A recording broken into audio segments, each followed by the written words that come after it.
Why did the US bury Osama bin Laden at sea? It doesn't really seem like an arbitrary choice, and it wasn't.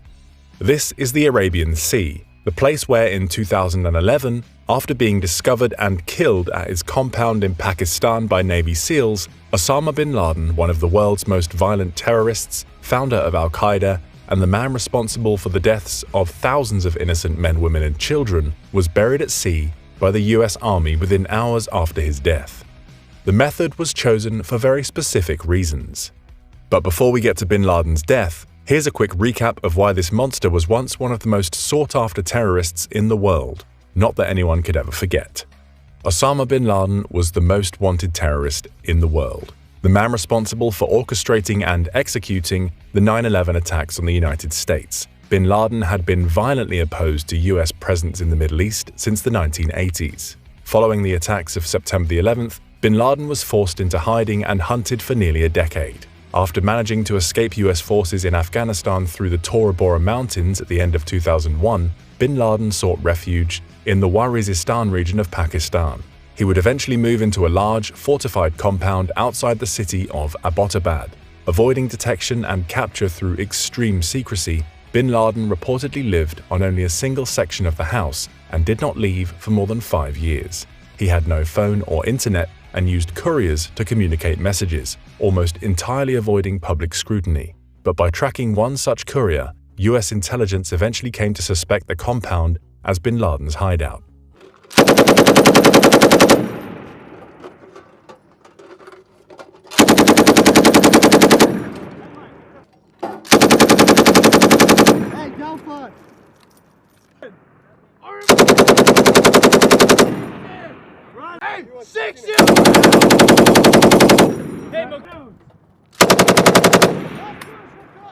Eventually, bin Laden was located and killed by US Navy SEALs in a raid on May 2, 2011.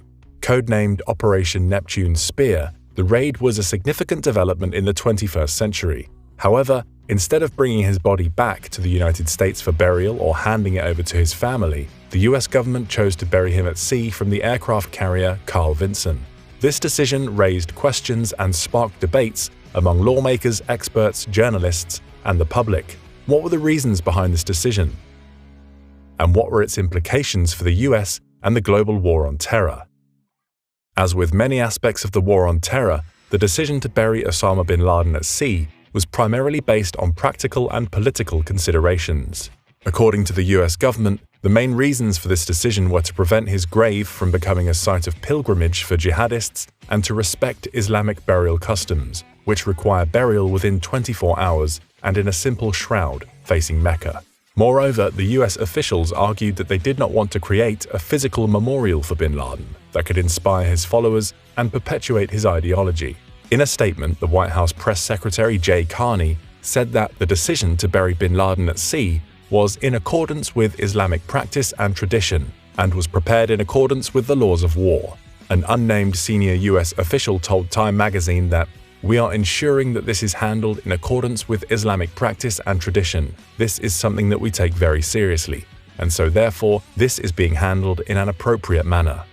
This logic was similar to that expressed by Pakistani officials about bin Laden's compound. No locals or journalists were allowed to enter, and 1 year after bin Laden's death, the compound was demolished. While no official reason was given, reporters at the time noted that Pakistani intelligence analysts have expressed worries that the location could become a shrine for Al-Qaeda sympathizers. Alongside this worry were concerns about optics, as the government did not want the compound to continue to symbolize Pakistan's incompetence, since bin Laden had lived for so long in a house close to a major Pakistani military installation without being detected. Similarly, some speculated that bin Laden's quick burial by the US was done partially to draw less attention to a decade's worth of failures to capture or kill him.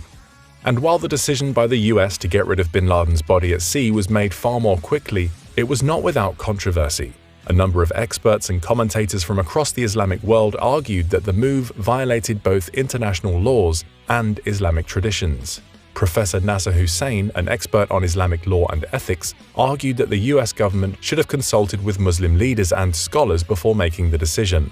In an interview with CNN, he said, "The Islamic tradition is very clear on this matter. that the dead body of a Muslim should be treated with respect and dignity and should not be disposed of in such a manner. In Indonesia, the world's most populous Muslim country, the burial was similarly condemned by top Islamic leaders who stated that a Muslim, whatever his profession, even a criminal, their rights must be respected. There must be a prayer and the body should be wrapped in white cloth before being buried in the earth, not at sea. Others similarly criticized the decision for a lack of transparency and accountability.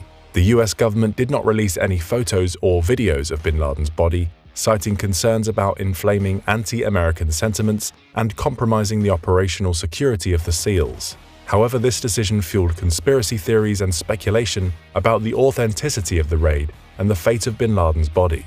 Conspiracy theorists like InfoWars radio show host Alex Jones made wild claims about the killing being an excuse for a military crackdown, and the rampant speculation spread quickly to social media sites.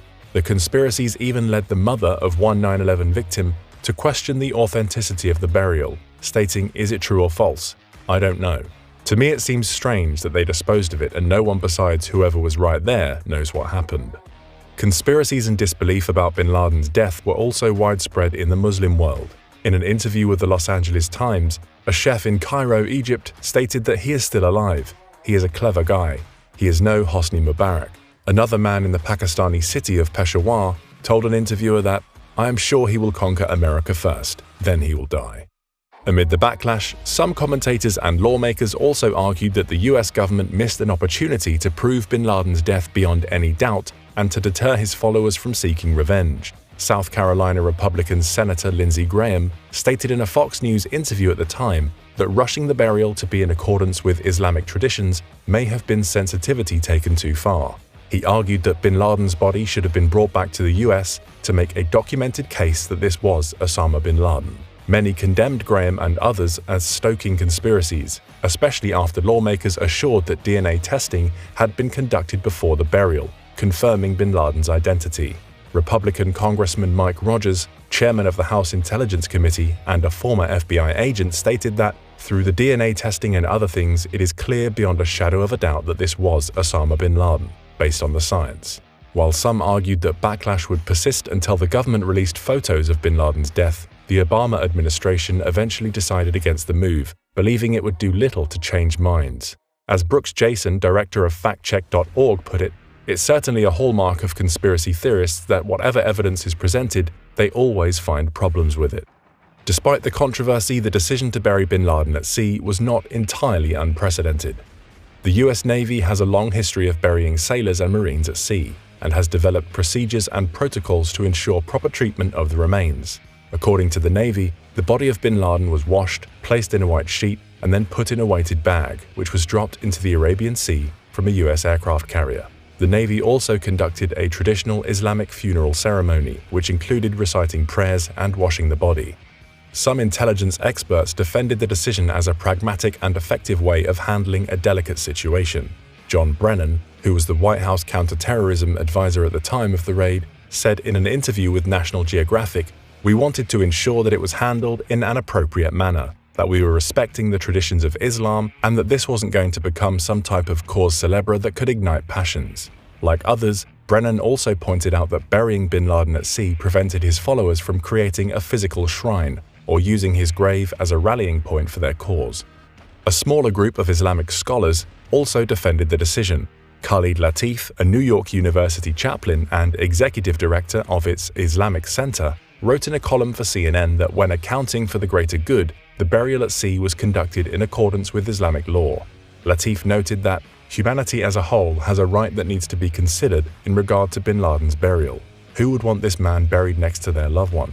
Is it appropriate, especially after he caused such pain to so many, to put anyone in a situation where they might have been buried near or next to him? He also justified the burial as a measure of protection, both against those who would glorify bin Laden and those who would try to desecrate his tomb on land. Yet, some of the explanations given by officials for bin Laden's burial at sea may have been inconsistent or incomplete. While the prospect of creating a shrine was almost certainly a factor, news stories from the time raised further speculation about the reasons behind the decision. Reporters from the Los Angeles Times and Christian Science Monitor found that an unnamed country had refused to take bin Laden's remains for burial, necessitating his watery grave. Widely speculated to be Saudi Arabia, the refusal of his former home country to accept bin Laden's remains or give him burial rights may have been another strong consideration in the decision not to return him to land. On a broader level, the burial at sea also highlighted the challenges and ethical dilemmas involved in dealing with the remains of a terrorist and enemies of the state. The treatment of bin Laden's body raised questions about the moral and legal implications of killing and disposing of individuals who are deemed to pose a threat to national security. Some experts argued that bin Laden's body should have been handled differently, either bringing it back to the US for investigation and prosecution, or by turning it over to his family or a neutral third party. However, the US government chose to follow its own procedures and protocols, which it believed were consistent with its values and principles. The burial at sea also had a symbolic and psychological effect on the US and its allies. It signaled the end of a long and painful chapter in the US history of terrorism, and the success of the US intelligence and military efforts in tracking down and eliminating one of its most wanted enemies. It also demonstrated the resolve and determination of the US government to fight terrorism and protect its citizens and interests. However, it also raised concerns about the potential backlash and retaliation from bin Laden's followers and sympathizers, and the possibility of further escalation and violence in the region. Fears of backlash were particularly high in Pakistan and Afghanistan, where bin Laden retained a large following, and where the US still had an important military, economic, and diplomatic presence. The decision to bury Osama bin Laden at sea is a fascinating story of the considerations involved in killing a man who cast a shadow over the early 21st century. While some experts criticized the sea burial approach for its lack of transparency and compliance with Islamic traditions, others defended it as a pragmatic and respectful approach to handling the remains of a notorious terrorist. The burial at sea also raised ethical and legal questions about the treatment of enemies of the state and highlighted the challenges and dilemmas of dealing with the aftermath of terrorism. Overall, the decision was a reflection on the US government's priorities and values, and its commitment to combating terrorism and ensuring national security. Was the choice to bury bin Laden at sea justified, or a rushed and poorly thought out decision? Let us know what you think in the comments.